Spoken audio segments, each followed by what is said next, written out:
Kate, owner of 123, a business dedicated to supporting leaders who want to be their best selves every day. Because your employees deserve a leader who does their best. Leading is hard work, but the chairs here at 123 are comfy. Please have a seat, and let's start the conversation.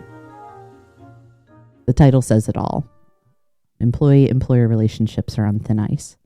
This article from the Association of Talent Development, they share a summary from Gartner's 2024 HR Priorities Survey that describes that same relationship between employees and employers as unsettled going into the new year. The top 5 predictions for those HR priorities are manager development, organizational culture, HR technology, change management, and then last, career management and internal mobility. There is nothing new on that list. So why are we still talking about it? Why is it still central to making work work? It is hopefully common knowledge by this point that the experience that employees have affects the entire performance of the organization. One of the problems that leaders and HR and businesses face is that the employee experience and, in turn, engagement encompasses so many facets of work. So for our purposes today, we're actually going to take the classic approach and start at the very beginning with onboarding and orientation. This component of employment relies on 2 parties. There's the organization, typically represented by a function of human resources or learning and development, and then the leader. So in today's conversation, I want us to toggle between these 2 parties to explore and understand the responsibilities of each and to get at what are the best practices for establishing an employee experience literally from day one.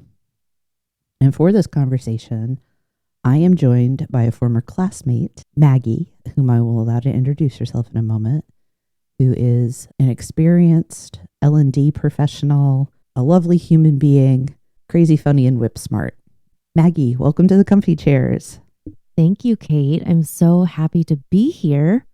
I have, as you mentioned, about 10 years of L&D experience, starting as a coordinator, moving into an analyst role, and then really finding my ground in strategy and consultancy. And through a lot of that time I spent on onboarding and found a true passion for it, which a lot of people don't really find onboarding as fun, but for some reason I do. It is kind of like a no man's land, isn't it? It's like a necessary evil. Yeah. Well, let's start with that. Why do you have a passion for onboarding? I think onboarding is, as you kind of have mentioned, it really sets the stage. First impressions mean a lot to people. Yeah. And this is really a first impression for a company as they're hiring in new people. It's a way for the company to put their best foot forward, and really help to set the stage for not only the first couple of weeks or months, but really an employee's entire career. Yeah. I think it's incredibly empowering for companies to create impactful onboarding programs, and is really important. You said something that I think is one of the mindsets that's vital to successful onboarding and what it means for that long-term employee experience, that it's for the employer to put their best foot forward. Because so often the relationship between employees and employers has traditionally been, what is the employee bringing? What the workforce wants these days is turning that on its head, that we have to understand that it is in fact a relationship, and relationships involve both people contributing, which makes me think that we need to dial ourselves back a little bit and define employee engagement and employee experience. No surprise, I have my own opinions and definitions of those. I would love to hear how you define employee engagement. Employee engagement is such a funny topic because I feel like it's come it's become a hot topic over the past few years, Oh, yeah. right? The late 2010s was all about employee engagement. How do we get people excited about coming to work? How do we give them pizza? My gosh. But Pizza and candy bars. Exactly. Happy hours. But it's really about the whole self. Yeah. I think employee engagement is recognizing that people have lives outside of work. Mm-hmm. It's recognizing that people spend a lot of time at work. Mm-hmm. And how do you marry those two and make it the best experience for the person as a person? Yeah. What is the environment that people need in the workplace so that they can bring their best whole selves for the purpose of being great performers on the job? That employee-employer relationship only exists because there's a job to be done. So we have to marry, just like we need to marry you're a person with a life, you're here most of your waking day. We have to marry those two mindsets. We also need to marry the fact that the reason that we need people to be seen and acknowledged and respected and cared for as whole beings is because they have a job to do. And I think if we can get to a place where those things are so intrinsically woven together, nobody can see my little hand gesture right now, then we can be successful. Because it would be pretty exciting for us to figure this out and get on to the next set of priorities. Talk to me about the designing and onboarding experience. What are the fundamentals, the non-negotiables? I'd like to start with a little bit of a segmentation. I think you mentioned orientation before, which is different from onboarding, which is also different from being ramped in your role. And I think that there's a lot of mixed usage of those words, and I do it myself. Oh, yeah. Obviously, I do too. Oh, and I want to, if I can interrupt and kind of insert a footnote, I am cutting a place at the moment that somebody accepts a job offer, and everything before that, while it influences the employee experience, for the purposes of this conversation, I want to classify that as candidate experience. So it's that point where, yep, I'm going to enter the relationship with this employer as their employee. And that's a little more black and white than the actual thing, like any relationship. But I think it helps us, as you said, there's segmentation that we need to do. So what's the candidate experience? And then that point where I say, yep, I'm going to do this. That's when we start talking about onboarding, correct? Yes. Okay. Yes. So that's the end of my interruptions. No, thank you. I appreciate that clarification. By definition, onboarding means organizational socialization. So when you think about what those two words mean in terms of a new hire coming on after they've accepted their offer, that means that they are understanding their organization, they are feeling included in their organization, and they're being set up for success. They're being socialized into the culture of this company. And I think, there's obviously a bit of a mark between pre-day one and post-day one onboarding, whether you call that pre-boarding or you call it all onboarding, that's kind of up to you. But I think that experience of ease and ensuring that someone is set up for success is really the kind of crux of it all. Yeah. When you think about post day one onboarding, I'm not a DEI expert by any means, but I think inclusion in this is really, really important. Onboarding does not take 2 weeks or 2 months. It could take up to a year as someone is figuring out where they sit within the organization, how they are contributing to the overall goals of the organization. Belonging. Yes, exactly. That sense of belonging, and can I identify the role that I play? And in some ways, we're talking about Maslow's hierarchy, that we've we've taken care of all the, kind of necessary foundational things. And then we start making those connections to scaffold up and help people reach that point of actualization, which in this context is performing to my best. Exactly. Love it. Something you said I thought is important to emphasize, that there's not necessarily a distinct timeline on what onboarding really is. It can be a day for some people, or it can be a very long-term thing depending on the job and the person. So there's a distinction between onboarding as an adoption, the socialization, and an onboarding program. I think you're starting to take us into that space between what the organization is responsible for and what the leader needs to do.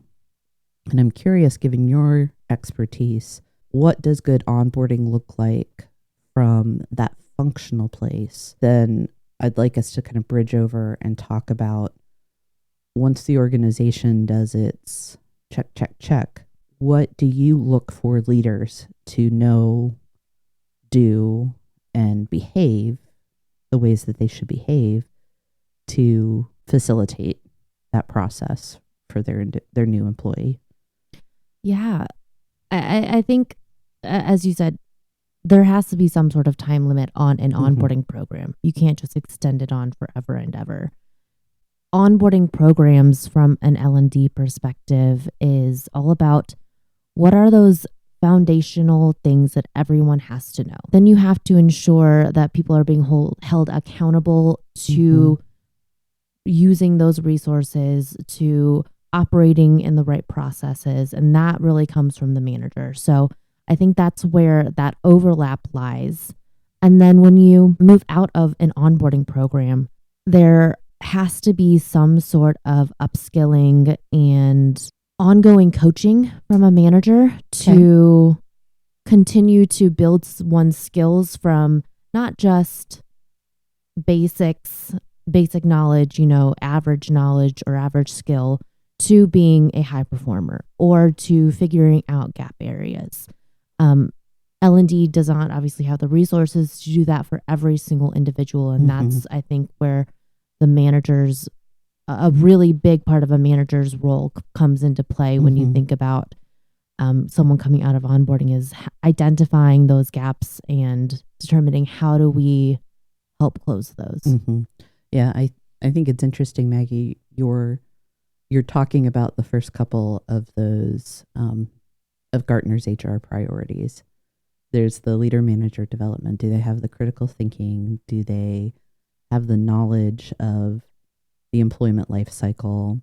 Do they have the skills, both hard and soft, to navigate that? But then there's also the organizational culture piece. That one of the things that onboarding can and should do is demonstrate to people, this is what we all value, and being an employee at company X means we do this, we don't do this, we value this, so that people have a topographical map of what their journey is going to look like. I love that visual. When you think of a topographical map, there's, all of these different types of terrains that you're going to be going through.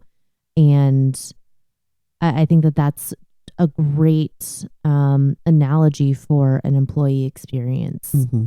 As someone's manager, they should be your guide through the mountains, across the deserts, through the plains, and helping you along that journey. So I love that analogy. Thank you. Would you please, for us, differentiate between onboarding and orientation? You are right. We use those interchangeably. It's a little bit like using engagement and experience interchangeably, but in practice, they're actually very different. Yeah. When you think of onboarding, I think is more general in that it encompasses culture, it encompasses experience, and that overall socialization to a company, whereas orientation comes from to orient yourself, right? Orient comes back to that map. It's which direction am I heading? Yeah, And it's are we like setting people on that journey facing the right direction? kind of those fundamental things that everyone needs to know. So Mhm. what is the company's high level mission? What are our goals? But then I also think it includes some of those more tactical items Mhm. for an employee. So my benefits and, my 401k, how do I set everything up so that I don't have to worry about it as I am being an employee Mhm. here? So orienting yourself into this environment so that you can become an onboarded and ramped employee. It's gonna sound like I'm going wildly off track for a second. But as we've been talking about, maps and journeys, and what keeps cropping up in my head, my husband and I have been watching this show called Alone. Yes. I love Alone. Oh yeah, we've been binging, like we're already on season 3. For people that may not know what that is, 10 people with survival experience, skills, and training are dropped off in a very rugged part of the world. And they have, basic gear, they have camera equipment, and they're allowed to select 10 items. Last person standing wins a very large sum of money. And the reason I'm kind of making this connection in my head, not only because I've been binging this show, is that onboarding is sort of the, do you have the equipment you need, right? Do you know where we're going? Like, we're going to be putting you on this terrain. This is your site. I think one of the things that happens, though, is we do kind of treat it like a loan. Okay, we've given you your equipment. We've done the medical checkup. But we drop you off and then we go away. Successful onboarding, that handoff to orientation to get to the point of being a ramped employee, we fail when we just do a drop off. And they're like, we may be back in a couple of weeks to check on your health. How do we make the process integrated effectively? Again, love the analogies. It's a blend, right? Mm-hmm. It has to be some sort of mixed support system. Mm-hmm. And tying back into the employee engagement, I think you hit the nail on the head earlier when you said that you have to tie it to performance. Mm-hmm. And in order to do that, employees need the right enablement tools. They need the right support systems, knowledge bases in order to be able to be engaged in order to perform effectively. 100%. And I think that support system, as you come out of your quote unquote onboarding program and get into the quote unquote real world of the job, has to be a gradual send off. Like, whether that is ongoing weekly checks or mixed manager one-on-ones where they have guides, talk tracks, things that they need to be covering and reinforcing with their employees. I think it can be a blend. Going back to your Gartner, that article, that manager relationship to employees is just, it's the number one reason why people leave companies. And so having that, I think, and having the manager on the side of the organization is so crucial. Mm-hmm. Well, I think it also starts to set, one of the other reasons people are leaving work is because they don't have a sense of, I'm going to grow here. By having a system that supports people in their first days, first months, and evidence of leaders being trained and prepared, what you're doing is creating this environment where folks see, I'm going to be helped along the way. I have a responsibility for engaging with it, but there is development in the way this company treats its employees from the start. Yeah, and I think that if you're able to put that foot forward in the beginning, it's much more difficult to turn around the opposite way. Yeah. Whereas if you don't set that foot forward in the beginning, it's way more difficult to then prove to a tenured employee, we have all of these opportunities, because you've already lost them at that point. Let's talk about change management for a moment, which I know is another area of interest and expertise for you. If a company is like, oh, we need to change this. We weren't doing it well. We need to do it now. Tenured employees can look at way new employees are being treated It's different. Why are they getting that and I didn't? So in the change management process, how do we communicate, hey, we're headed this new direction with onboarding, orientation, ramping up, to tenured employees in a way that won't make them feel like, the redheaded stepchild? I think the big question to answer from a leadership perspective is why now? And I think answering that simple question will give tenured employees the context and understanding of, hey, when I came in, it wasn't time. But now, we're trying to make investments in our growth. We're trying to retain people. We are, looking to bring in top new talent to help me as an employee with my bandwidth. So I think it's that why now and how does it benefit me is going to be really, really important for leaders when they might, be shading their tenured employees a little bit. But I think providing that context will really help. I think also helping the tenured staff understand that they have a role to play in it, that it's not going to be successful without them. Exactly. We are entirely reimagining how we onboard new people, because you've been here, you've seen that it's not working. But if it's going to be successful, we need the team members that are receiving, that are welcoming new coworkers to understand, be on board, and continue in the great work that they've done so that we can all be successful. And again, I keep coming back to this. I feel like I'm a broken record, but we can't be binary about it.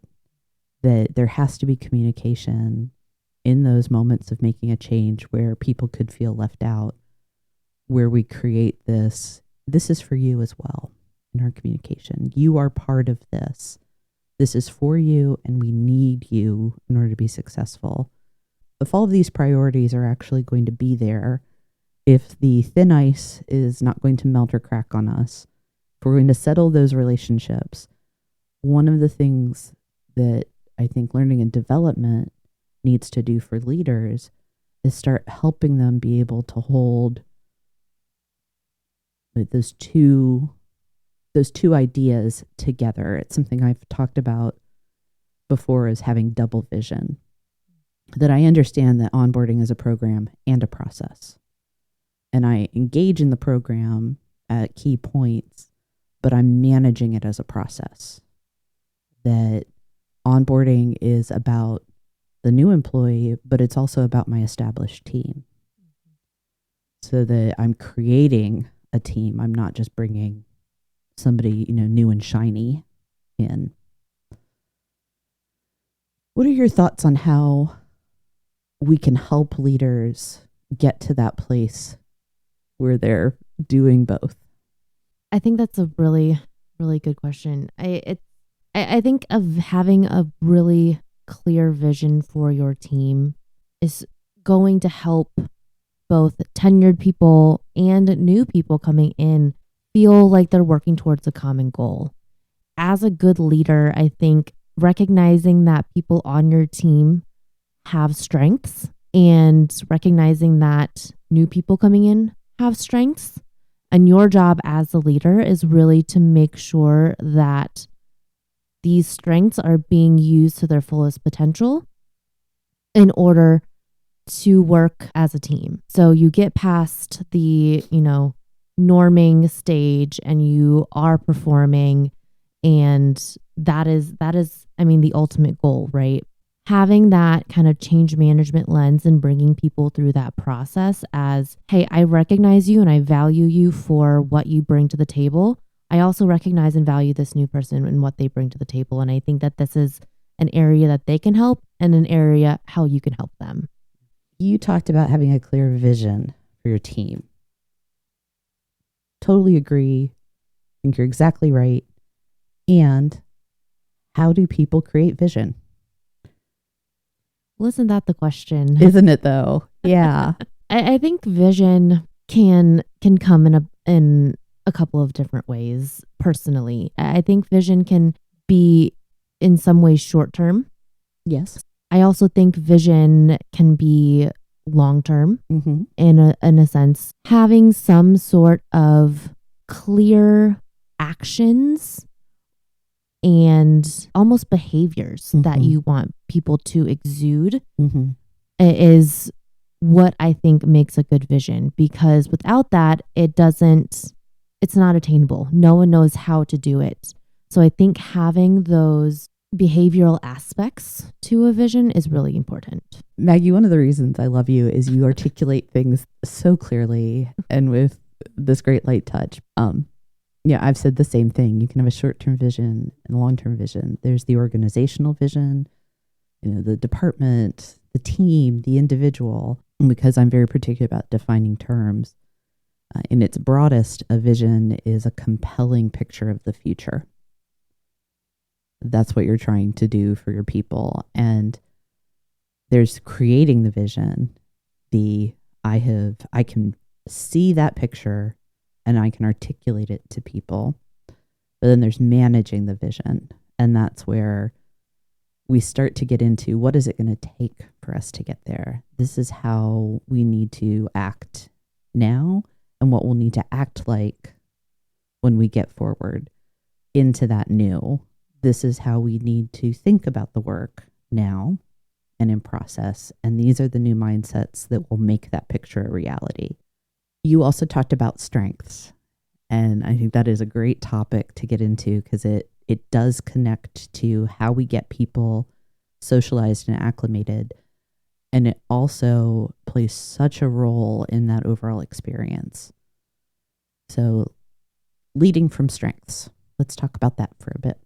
At the core of people, we want to be valued, right? Mm-hmm. And I think playing into people's strengths is one of the easiest ways to do that. By identifying what people are good at, where they excel, what they're passionate about, I think are ways that you can help to show people that they are valued. And this doesn't have to be, anything crazy. It can be a simple acknowledgement during a one-on-one, like, hey, I recognize that you are really good at Excel. And then as you continue to do that with the rest of your team, I think that it's something that people will understand that you as a leader can recognize those strengths and they value you as a leader for being able to do that, and being able to understand how do those strengths play together into a cohesive team. During the early days of an employee's life with an organization, how can we discover strengths? As a manager or as a HR team? Yes. Yes and yes. I'm going to start with the L&D team. When you're facilitating a session, you should be asking thought-provoking questions that require critical thinking skills and being able to understand and discern whether someone is using critical thinking, problem-solving skills, I think is one really good example of figuring out, does someone get it? Do they have those types of strengths? And how do I figure out what other strengths they have? Do you advocate for or believe that there are any assessments that an organization can use? I'm smiling really big right now and no one can see me. Yeah.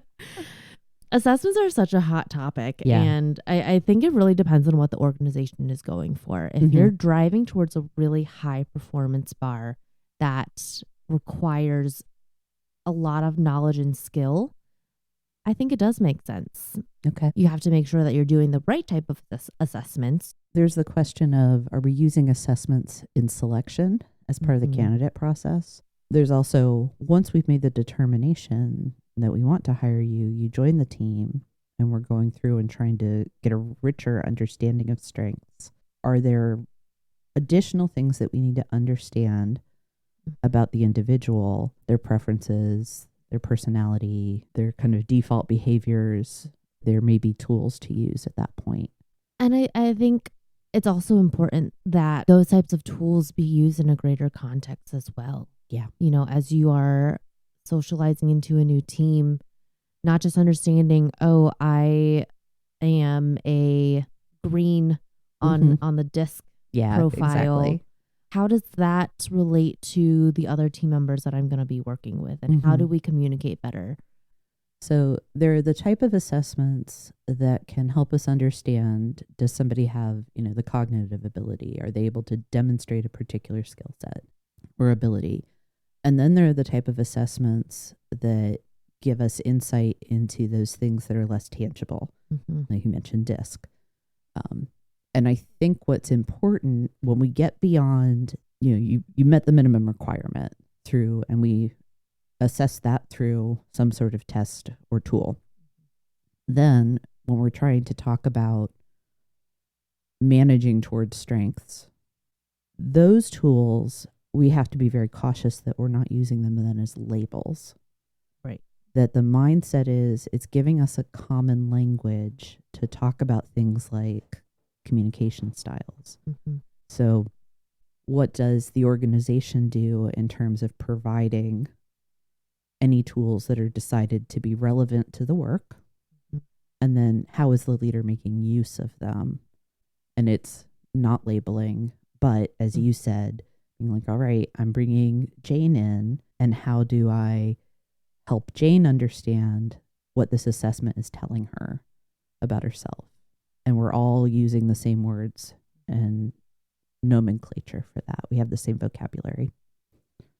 I think we're making a really nice 360 back to our previous conversation about onboarding and where that line between L&D and manager sits.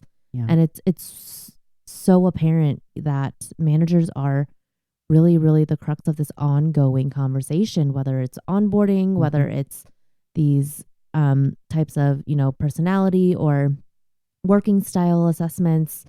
It really all comes back to the manager to reinforce and be able to communicate effectively how it should be used on an ongoing basis. One of the mental pictures I have when we talk about things like strength-based leadership, the leader this is what it looks like walking around in the world. So the organization provides the resource. And it's like, here's the suit. But then the leader has to wear it and walk around in it. So when we say we have a culture that values strengths and wants people to, bring their best, and that we're going to manage you based on what you're great at, unless we put the suit on and walk around, none of that comes to reality. So the leader is the person that is responsible for, but also gets to be that cultural value or priority walking around in the world. It kind of reminds me of the red carpet when designers, put all of these celebrities into these fantastic outfits, dresses, suits, and the celebrities have to go onto the red carpet and get asked by all of these reporters, oh, who are you wearing? And they have to be that face of that designer. Yeah. They have to be able to articulate it properly. They obviously want to be able to represent the designer in the right fashion. And that is exactly what managers need to do. And their responsibility is for the organization. Yeah. Whatever the metaphor is for you, it's understanding what the parts are, that everybody has a part to play in that process. And going all the way back to that article, we're talking about a relationship. So we have to be very open about everybody's responsibility. I think that's one of the things that has kind of gotten us to where we are, the current state of work life, is that we forget that we're in a relationship. And relationships can be really messy, really rewarding, but the only thing that helps is that open, honest communication from the start. One question that I've had pop up a couple of times that I don't know if it's fair to ask you or not, but I'm going to. In a perfect world, what would a new employee's first 90 days look like if you were queen? Oh, Like I said, probably not fair. I do really and I'm going to shoot myself in the foot for saying this, but I do really love having some sort of in-person element. And I've been a proponent of remote work for a very, very long time. I still am. And I think that effective onboarding can be done virtually.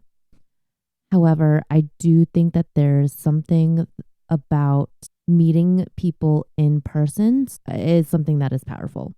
In an ideal world, obviously, there would be a sort of learn, do, apply model for hard skills training or even soft skills training, but hard skills training mostly, giving people the space to learn X skill, practice X skill in a safe environment, apply X skill on the job, but still having it be in a safe environment, and then having them, kind of releasing them into the wild to go on their own and, develop the skill as their own. Let's pause for a bit and talk about safe environment. Mm-hmm. There's physical safety, like if I'm doing something that requires use of heavy machinery or all the safety measures in place. And we're talking about learning, so I am assuming that you're pointing more towards psychological safety. Yes. In this context, I mean, someone is not afraid to mess up the system or that they're going to spend millions of company dollars or, do something detrimental that would harm their career or the company. Yeah. Oh, that's exactly right. Because it's about both. Yeah. It's always about both. I think whether we're talking about physical safety, psychological, emotional, are we creating an environment where it's okay to make a mistake so that people can make the mistakes they need to get to proficiency?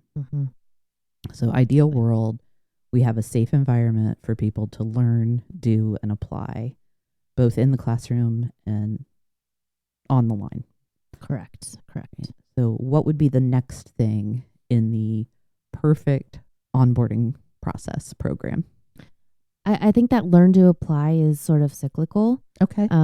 Obviously, there's going to be more than one skill that people are going to have to learn. And if you're able to chunk that into smaller segments, people are going to be able to apply much faster.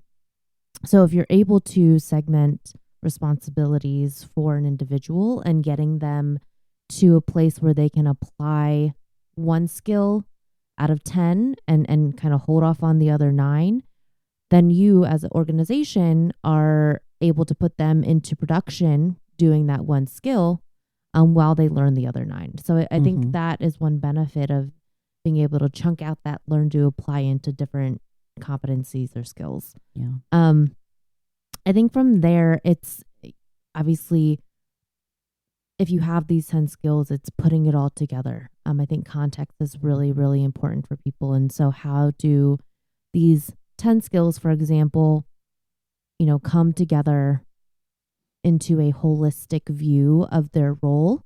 And how do you make sure that they understand throughout the whole process, but especially at the end, how those play into the larger organizational goals? Ideally, that support system is married between an L&D or HR team as well as their manager and ongoing coaching. It's a team effort. It's a support system. One of the things that all of this conversation implies is understanding the investment. There can be such a rush to get people in their seat. We cost ourselves more, I think, when we take that approach. And in that ideal world, what I hear you advocating for is making an upfront investment that reduces waste and expense down the line. There is a business case for taking as long as feasible and appropriate for the role. 1,000%. Yeah. You could pack everything into 4 weeks, but then when someone gets out into the field or on the job, they're going to have to relearn everything, and they're going to be asking their manager, asking their onboarding buddy, asking their teams, and they're going to effectively be doubling the amount of work that it takes to learn that task, where if you were to stretch out that time frame, have bits of production in between learnings, they're going to remember how to do that skill. Mm-hmm. There's not going to be any double work of retraining, asking, team members how to do this. They'll know how to do it. Mm-hmm. And you're saving yourself time, even though it might not feel like it, because your onboarding program then becomes 8 weeks instead of 4. Yeah. But you've added those times for application. There's an element of good change management embedded into onboarding. And it's recognizing that the person coming into the organization is undergoing a significant change. There are practical considerations for that. There are psychological and neurological considerations. And I think employers and leaders need to understand physiologically, people can't instantly get into a new job. It takes time for our brains to reform. So when you advocate for spaced learning and the cyclical approach, you're creating an environment that's going to allow those new neural pathways to form. So when people are, released out into the wild, they'll be better equipped to be at 100%. I think L&D needs to clamor for taking a change management approach. All learning is change at the end of the day, but particularly when somebody is stepping into a new role, it plays such a big part in their success. I love that idea that all learning is change, because it's so true.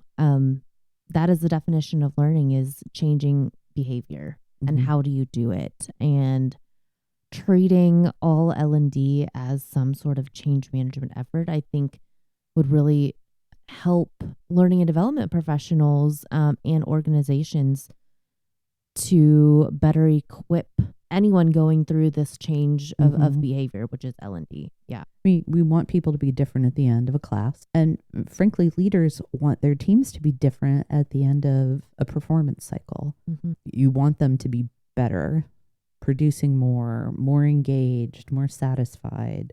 All of what we're talking about along the employee experience, we've got to pin in these points where we recognize we're constantly asking people to do different, be different, think different. And it starts day one.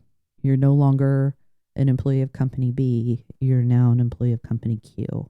And have we created the setting and the tools and the support that will get you to that new as quickly as possible? Going back to the journey, right? And vision. It's all about where are we going? Yeah. In this particular conversation, the vision is that you're going to be a productive, effective, integrated member of a team doing your best work. Yep. And there's the learning design to support that.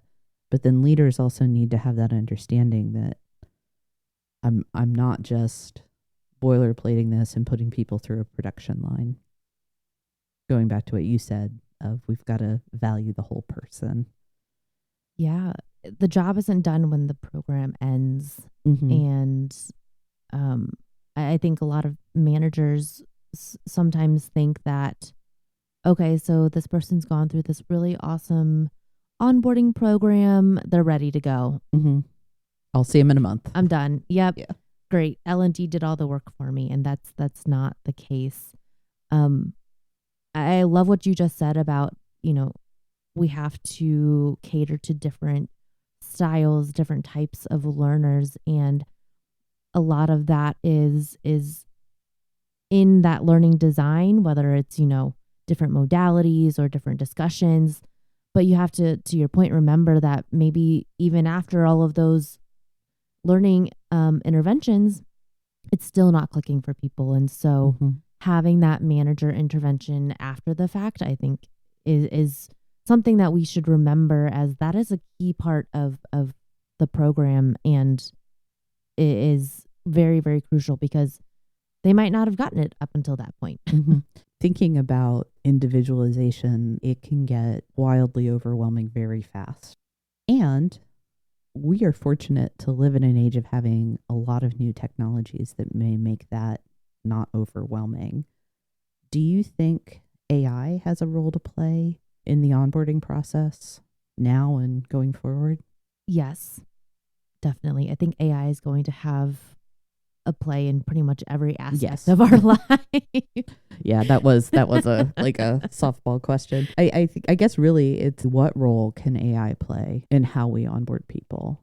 Having AI determine precisely what skills someone has, what they are able to do, and then customize those training content elements after that. I think a lot of the technology, as far as I'm aware currently, is, okay, so you can pass this assessment, so you have to take, these courses. But getting really, really granular, I think is something that AI can help with in terms of learner personas, helping to customize our content in a way that is meant for that person specifically is something that would be so cool. I think about the individuals that I helped to onboard this past couple of years, and we had some people who were considered alternative profile, who did not have any experience in the role that they were doing. But, of course, they could bring other skills, critical thinking, problem solving, etc. Which is the way of the future, right? Yes. We could have this whole conversation about. Yes. And I think that I almost see it as like a matrix. Here are all the skills that one needs for this job. Here's this person's profile, and AI kind of picks and chooses what makes the most sense for this learner. Would be so amazing from not only a learning perspective, but for the learner, because then they're not wasting time learning things that they know. They're getting the right content that they need. And it just creates a really great experience. You're seen and valued. Yeah. You already know these 17 things. We are not going to make you complete computer-based learning modules where you're clicking through 17 slides on them. Instead, adult who brings experience, we're going to start you here. And it doesn't replace L&D and leadership. Instead, it frees the people up for more of that human interface, which I'm having an idea right now. I want us to go back to the question of in-person versus remote. I think if there can be more human interface, even if it's happening virtually, it does reduce some of that need for us to be in the same room together, because we've compensated for the distance with time.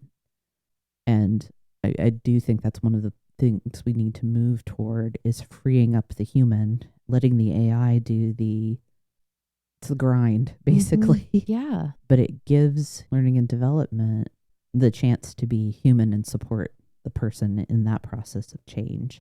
So do we treat onboarding as the first step in an ongoing process of constantly engaging in a relationship, employee to employer, to how are we using the new technologies that are becoming available to us, all for the purpose of, we see you, we value you, we're going to do everything we can so that you can bring your whole best self to the work that we've agreed to do together. Yeah. I am a big proponent of remote work. Yes. I do see value in person as well. And it's a fine balance. And I think getting back to engagement, it's understanding that people are people and that we have things going on outside of, this 1/3 chunk of our life, and being able to utilize technology to increase flexibility for those people. I think it is how we should look at it. And it's not easy, and we're still on a very, very early road, I think, but I don't think you can go hard one way or the other. It's a very, very gray area. It is. And the fact of the matter is, the type of change we are all undergoing right now, it's painful. It just is. We're just in this point of pain because something new is forming, which, interestingly enough, one of the definitions of engagement, and this may be a little out there for some people, it's a medical definition. It's the point during labor where the baby's head enters the pelvic region. That's engaged. Engagement it's part of labor, which there's a beautiful wordplay in English there, right? That is, yeah. Because it's work. Yeah. It's work. Yeah. And you get great things as a result of that. It's so insightful because if you think about it, it's what you are putting in to get something great out of it. And that's exactly what organizations should be striving for, is how, from my point of this relationship, what am I putting in to get something great out of my employees? We talk a lot about the future of work. You see that so much, particularly if you're an HR talent learning person. Always. Always. It's always there. I'm a little tired of it, I won't lie. But I've been thinking about the nature of work and kind of like the human relationship to work a lot recently, because work is work, right? We were just saying it's labor, and human beings, I think, are made to be productive. Again, apparently all I'm going to talk about is this show alone. The people that thrive in those settings are the ones that they're doing more than just, I'm hungry. That, yes, they have hunger, but they're also making instruments, weaving baskets. One gentleman, made himself a set of dice so he could play a dice-based football game with himself, right? Yeah. Mm-hmm. Maggie's smiling at me. It was awesome. We were so sad when Mike tapped out. Yeah. Because that man could have lived there for great. 7 years. Yeah. But he had fulfilled what he wanted to do, and he wanted to go back to his wife, right? But we thrive when we're productive. We're better. And so it's this weird thing that we're tied to jobs. And some people really resent that they have to work. Mm-hmm. And it's good for us to work. So how do we make it so, whether you're doing your dream job, whether you're doing something that's really just to pay the bills, whether it's an entry-level position, whether you're a CEO, how do we make work not about the labor, but about the joy of it feeding our souls? And there's really no one answer for that. Yeah. I know that. And please. When you talk about the people in Alone, I think about purpose. Mm-hmm. And that structure, those activities, hobbies gave them a purpose. Yeah. And whether or not that purpose was to stay as long as they could, whether it was to prove to themselves that they could do this, to Mm-hmm. show up. I think one guy who he wanted to win a bet with his brother. I haven't seen that. That might have been a later season. I can't wait. But I think that comes back to purpose, which is very, very closely tied to vision, which we've talked Mm-hmm. about. And when I think companies are able to create that purpose and that vision for an individual, and in a really, really ideal world, tie that person's vision with the company's vision, that really results in ultimate engagement. And I think, for a lot of companies, if they're not, if they're in industries that are not crazy interesting, to put it in the nicest way. No, we are judging. There are things we think are better than others. Yeah, I mean, there are definitely industries where I think about, in the nonprofit space, like Mm-hmm. the direct mission of that company is to do good, and I think that's why people, Mm-hmm. go into the nonprofit. Whereas you have other industries that are so random, like random paper, Right? Yeah. paper Exactly. companies, or things like that people don't have a natural tie to, but that's how you create purpose with your engagement efforts. You tie people to what your vision is. And I think I'm going talking in circles at this No, point, but I think purpose is exactly right. And it can be, it's the secret ingredient. That is the purpose of the organization clear, and can people connect to it in a significant way? And is it multifaceted enough that whether my purpose is, quote unquote, higher calling, or my purpose is to make a salary to support myself and my family, that those are all acceptable, right? Again, back to alone. Some people, the money is enough for them to be the last person alone. For other people, it's because I want this experience.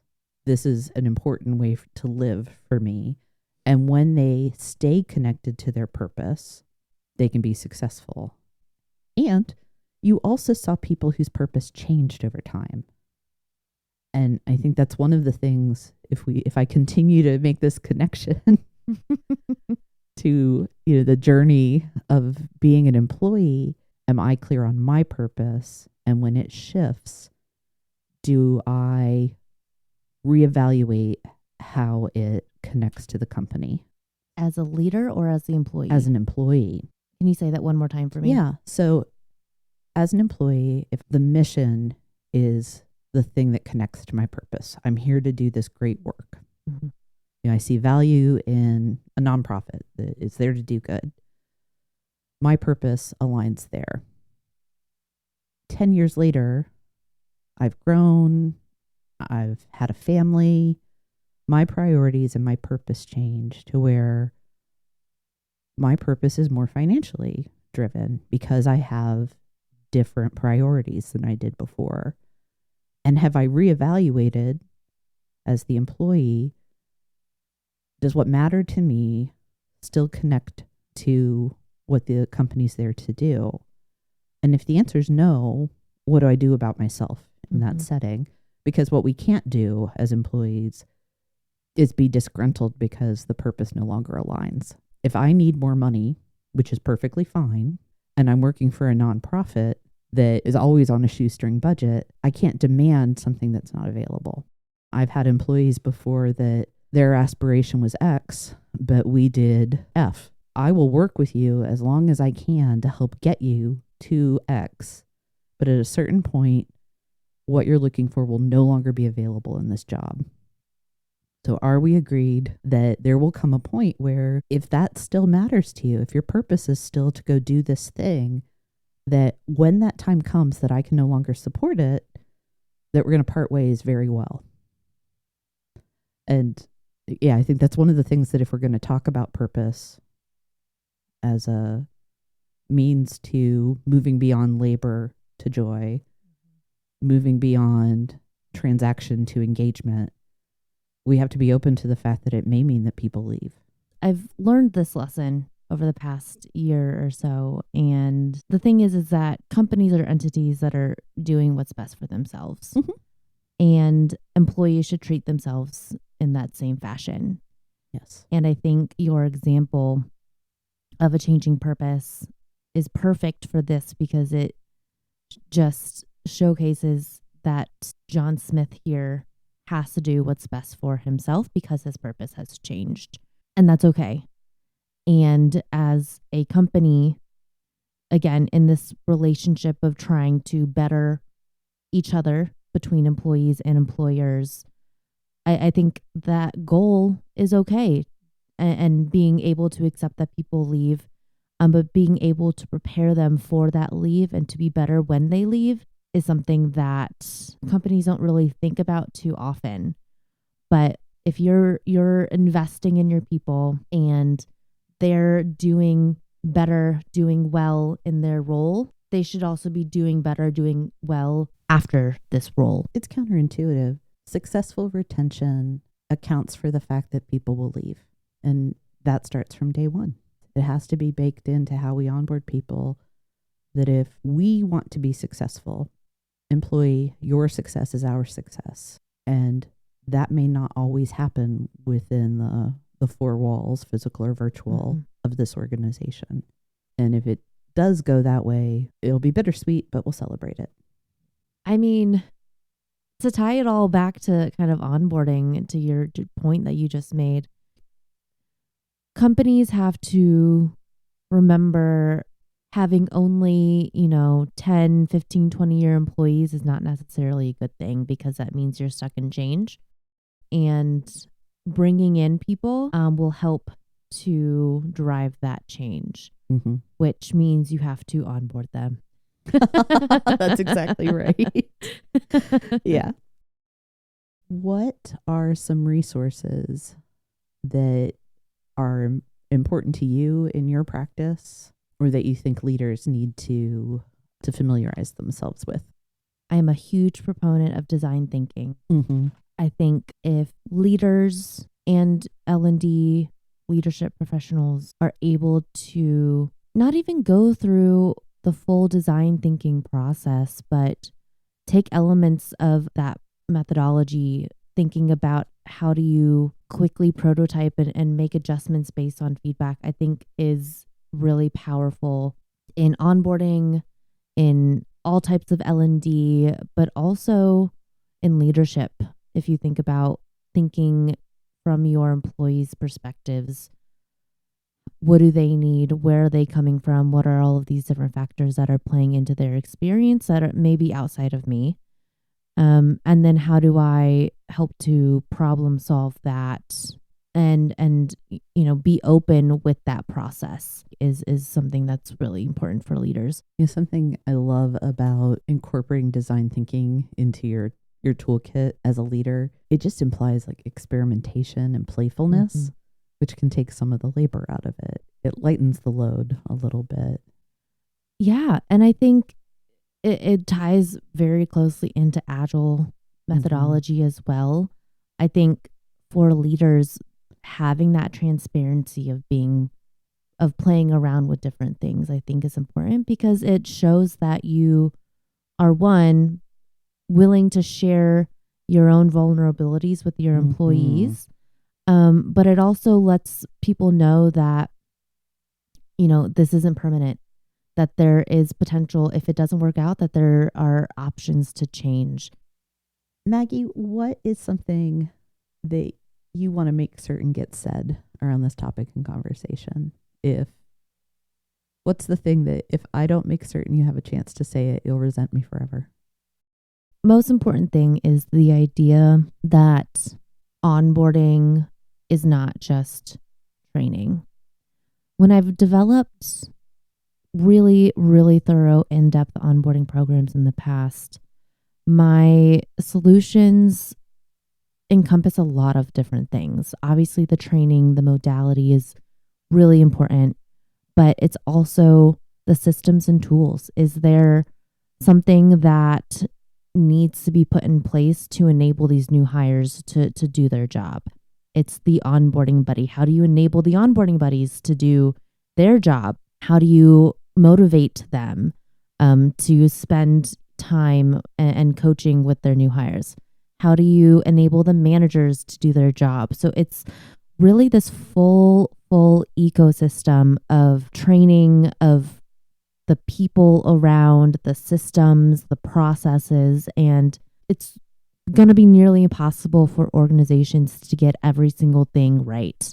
Otherwise, that'll be so, time consuming, costly. Like it's very, very unlikely that anyone will be able to get every single piece right. But if you're able to create an environment within this ecosystem for your new hires to feel included, to feel excited, to be prepared, that's what we're shooting for. So that's what I'd say. Yeah. I think that's a great thing. Take it all into account. Yeah. Think of it as all connected. It is. And get as much of it as you can right. Exactly. Thank you. Thank you. I'm so glad you were here. Thank you for having me. This has been awesome. It has been a lot of fun. Thanks for joining me in the comfy chairs. If you enjoyed this episode and you'd like to help support the podcast, please subscribe, leave a rating and review, or share it with others. You'll find Comfy Chairs updates and other thoughts on leadership and learning on Instagram at 123limited. That's ONE23 LTD. Thanks again.